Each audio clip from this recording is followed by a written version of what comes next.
नमस्कार, आप देख रहे हैं न्यूज़ ग्लोबल 24 और मैं हूं आपके साथ धनंजय वैद।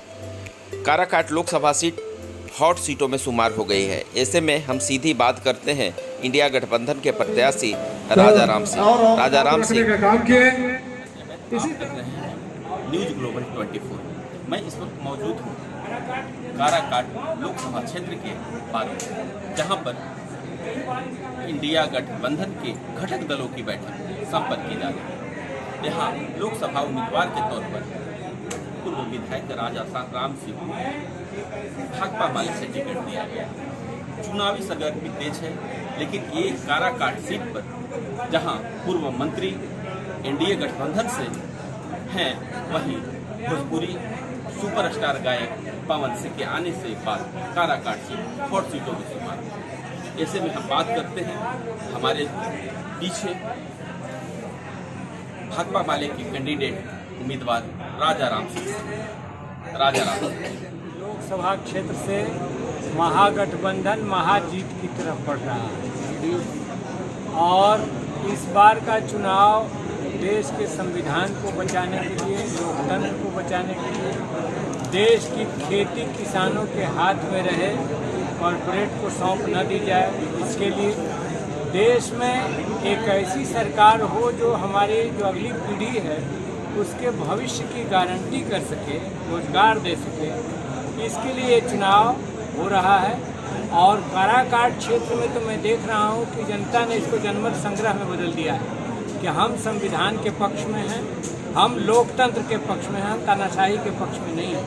हम देश की खेती किसानों के हाथ में रहे इसके पक्ष में हैं और देश में एक जो बराबर वैमनस्य की राजनीति चल रही है, तो हम प्रेम और शांति और भाईचारा के पक्ष में हैं। हमारे संविधान से पिछले दिनों प्रस्तावना से समाजवाद और धर्मनिरपेक्षता सब निकाल दिए गए। इस क्षेत्र की जनता इसका विरोध करती है। क्षेत्रीय मांगों में एक बड़ा सवाल है सोन कैनाल का सवाल। सोन नहरें अब जर्जर होकर के बूढ़ी हो रही हैं और उनके आज के सर्वे के आधार पर आधुनिकीकरण करने, निचले इलाके तक पानी ले जाने, कदवन डैम जिसको रामावधेश बाबू ने, समाजवादी नेता ने कभी छेड़ा था, उसका शीघ्र निर्माण हो, जिसको इंद्रपुरी जलाशय कहा जाता है। तो ये एक क्षेत्रीय मुद्दा है। काराकाट सीट हॉट सीटों में शुमार हो गई है। पवन सिंह के आने से बाद कितना जीत के लिए आप प्रभावित हो सकते हैं? देखिए, लोकतंत्र में चुनाव लड़ने का हर को अधिकार है।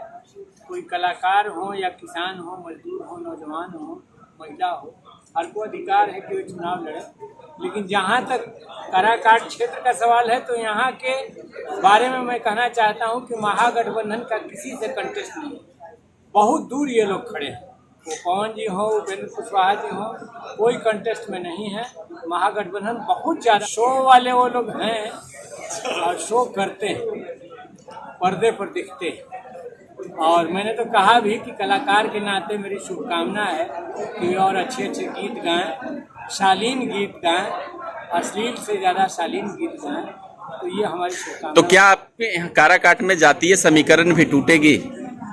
मतलब यहाँ पर देखिए, किसानों के सवाल पर, नौजवानों के सवाल पर पहले से ही जाति और पार्टी की सीमाएं टूटी और एक बड़ा जन समर्थन मैं देख रहा हूँ। मैंने आपसे कहा कि यहाँ का चुनाव एक जनमत संग्रह की तरफ बढ़ चुका है। वो इलेक्शन टाइप दिख ही नहीं रहा है, गांव का गांव एक तरफ दिख रहा है। एनडीए आज की तारीख में किसी एक बूथ का नाम बता दे कि उस पर वो जीत रहे हैं, ऐसा नहीं।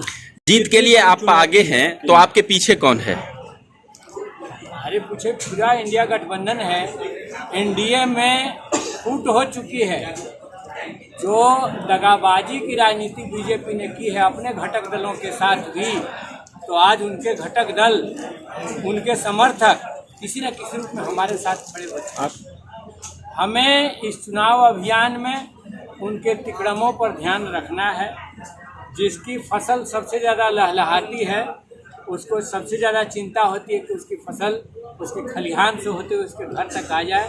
तो हम बिल्कुल सजग हैं और इसकी पहरेदारी दिन रात हम करेंगे और इस जीत पर, इंडिया गठबंधन की जीत की गारंटी करेंगे।